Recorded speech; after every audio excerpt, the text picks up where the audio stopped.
सोचिए, रात का वक्त है, आप बिल्कुल अकेले हैं, चारों तरफ घना अंधेरा और अचानक किसी की आवाज आपको पीछे से पुकारे, तो क्या आप मुड़कर देखेंगे? मध्य प्रदेश के नरसिंहपुर रोड पर जिन लोगों ने यह गलती की, उनमें से कोई जिंदा नहीं बचा। आज के इस एक्सप्लेनर में हम एक ऐसी मिस्ट्री को डिकोड करने वाले हैं जहां एक तरफ है कानून और दूसरी तरफ कुछ ऐसा जो किसी बुरी तरह के सपने जैसा लगता है। अब इस सीसीटीवी फुटेज के पैटर्न को ध्यान से सुनिए। स्थानीय पुलिस ने जब फाइल्स चेक की तो एक अजीब सी चीज बार बार दिखी। रात के ठीक 2:17 एक अकेला राहगीर सड़क पर चल रहा है। अचानक किसी छोटे बच्चे के पुकारने की आवाज आती है। जैसी वो इंसान पीछे मुड़ता है, कोई चीज सीधे उसके कंधे पर झपटती है और बूम, अगले ही पल कैमरा पूरी तरह से ब्लैंक हो जाता है। एक के बाद एक इस कॉलोनी से लोग बस गायब होने लगे। और यहीं से आगाज होता है द नरसिंहपुर रोड मिस्ट्री का। इस एनालिसिस में हम डिटेल में जाएंगे एक बहुत ही काबिल इन्वेस्टिगेटिव जर्नलिस्ट राघव के आखिरी और सबसे खौफनाक केस में। देखिए, राघव मेरी और आपकी तरह एक बिल्कुल प्रैक्टिकल इंसान था, जिसे अंधविश्वास से सख्त चिढ़ थी। लेकिन जो सच उसने इस इन्वेस्टिगेशन में ढूंढ निकाला ना, वो सच में कल्पना से बहुत परे था। तो चलिए शुरू करते हैं। पहला हिस्सा, द नरसिंहपुर रोड मिस्ट्री, एक इन्वेस्टिगेटिव जर्नलिस्ट का आखिरी केस। 3 लगातार 3 लोग बिना किसी सुराग के गायब हो चुके थे और अब उनकी मौत हो चुकी थी। जब राघव ने पुलिस स्टेशन में जानकारी निकाली तो पता चला कि इन तीनों मौतों के बीच टेक्निकली कोई लॉजिकल कनेक्शन था ही नहीं। किसी ने कोई वेपन नहीं देखा, कोई कातिल नहीं, बस एक छोटा सा अजीब सा कनेक्शन था। मरने से ठीक पहले 2 लोगों ने अपने आसपास वालों को बताया था कि उन्हें सड़क पर किसी बच्चे की आवाज आई थी। आगे बढ़ते हैं। दूसरा हिस्सा, legend of the shadow, Shakila आपा का बताया हुआ सच। पुलिस और राघव जब उन डार्क फुटेजेस को देखकर थोड़ा कंफ्यूज थे, तभी वहां एंट्री होती है एक बुजुर्ग औरत, शकीला आपा की। उन्होंने आकर जिस चीज का जिक्र किया, स्थानीय लोग उसे 1.5 फुटिया कहते हैं। अब ध्यान से सुनिएगा, ये कोई आम एंटिटी नहीं, बल्कि एक अधमरा जिन का बच्चा है। लंबाई सिर्फ 1.5 फुट होती है, पर इसकी ताकत किसी इंसान से 100 गुना ज्यादा। और सबसे डरावनी बात, ये शिकार के किसी बहुत करीबी या छोटे बच्चे की आवाज निकालकर धोखा देता है। और इसकी सबसे बड़ी भूख, ये आपकी शैडो यानी परछाई खा जाता है। शकीला आपा ने ठीक यही वार्निंग दी थी वहां।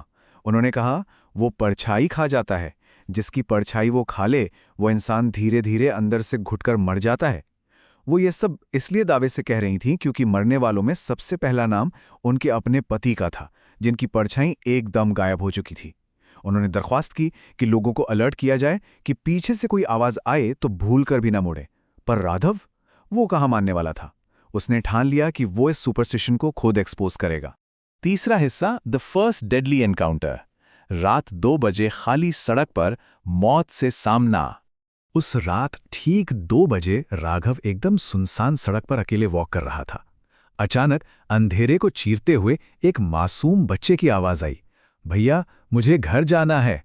राघव ने टेस्ट करने के लिए जैसे ही पीछे मुड़कर देखा, उसके सामने वही चीज थी। बिना पुतलीड़ू वाली पूरी काली आंखें, आधा जला हुआ चेहरा और उल्टे हाथ पैर। इससे पहले कि राघव रिएक्ट करता, वो एंटिटी उछलकर सीधा उसके सीने पर गिरा और उसका दम घोटने लगा। किस्मत से राघव को याद आया कि शकीला आपा ने बताया था ये एंटिटीज लोहे से डरती हैं। उसने तुरंत जेब से लोहे की चाबी निकाली और उस पर दे मारी। वो चीज चीखती हुई रातों रात गायब हो गई।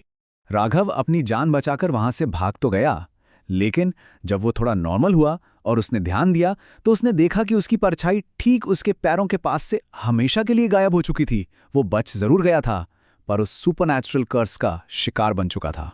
चौथा हिस्सा, अ वेरी ह्यूमन कॉन्स्पिरेसी, जमीन का लालच। जब राघव घबराकर वापस शकीला आपा के पास गया, तब इस कहानी में ऐसी सच्चाई खुली जिसने इसे एक डार्क ट्रू क्राइम में बदल दिया। दरअसल इस पूरे खेल के 2 साइड थे। एक तरफ तो सच में द सुपरनैचुरल थ्रेट था, एक बुलाया गया जिन जो अपने लिए एक परमानेंट इंसानी शरीर ढूंढ रहा था ताकि वो इस दुनिया में रह सके। पर दूसरी तरफ इस सबके पीछे एक बहुत ही घटिया इंसानी मकसद था, द ह्यूमन मोटिव। एक लालची बिल्डर और एक तांत्रिक ने मिलकर इस एंटिटी को बुलाया था। उनका प्लान सिंपल था, इस एंटिटी के जरिए कॉलोनी में इतना डर फैला दो कि लोग घर छोड़कर भागें और बिल्डर उनकी करोड़ों की जमीन कौड़ियों के दाम में खरीद ले। राघव को स्पेसिफिकली इसलिए शिकार बनाया गया ताकि एक वेल नोन पत्रकार की मौत की खबर अखबारों से पूरे शहर में पैनिक फैला दे। पर इधर राघव का टाइम तेजी से खत्म हो रहा था। जिन अब सिर्फ उसकी परछाई नहीं खा रहा था, वो पूरे जिस्म पर हावी होने लगा था। पोजेशन चल रहा था। राघव को कॉन्स्टेंटली अपने कंधे पर किसी की ठंडी सांसें महसूस होती थीं। सोचिए, आप आईने में देखें और आपको अपना नहीं बल्कि उस जले हुए जिन का चेहरा दिखे। सबसे डरावना पल वो था जब उसने देखा कि उसकी परछाई जमीन पर नहीं बल्कि दीवार पर एक 30 साल के बच्चे की तरह सीधी खड़ी होकर उसे घूर रही थी। साथ ही उसके शरीर से एक सड़ी हुई पुरानी कब्र जैसी बदबू आने लगी थी। राघव लिटरली अपना कंट्रोल खो रहा था। तभी राघव को याद आया कि ये एंटिटीज रूह नहीं, आग और धुएं की औलाद हैं। इन्हें बुझाने के लिए खुद को जलाना पड़ता है। 5वां हिस्सा, the tragic final sacrifice. Factory में महामुकाबला। राघव किसी तरह उस पुरानी चमड़े की फैक्ट्री में पहुंचा। वहां वो करप्ट बिल्डर और तांत्रिक एक जलते हुए हवन कुंड के पास बैठे थे। तांत्रिक बड़े ही ओवर कॉन्फिडेंस में बोलता है, बलि पूरी हुई, अब ये जिस्म उस जिन का पक्का घर है। अब ये पत्रकार अपने अखबार में वही लिखेगा जो हम चाहेंगे। उनका प्लान था पोजेस्ड राघव के जरिए और डर फैलाना, पर उन्हें अंदाजा नहीं था कि राघव के अंदर का इंसान अभी पूरी तरह से नहीं मरा था। टाइम हाथ से निकल रहा था। रात के 11:15 पर आधे पोजेस्ड हो चुके राघव ने सुपरनैचुरल स्पीड से उस तांत्रिक पर सीधा हमला किया। फिर ठीक 11:30 पर उसने तय किया कि एंटिटी को इस नए घर से बाहर आने से रोकना पड़ेगा। उसने कुंड से सीधा आग उठाई और खुद को जलाना शुरू कर दिया।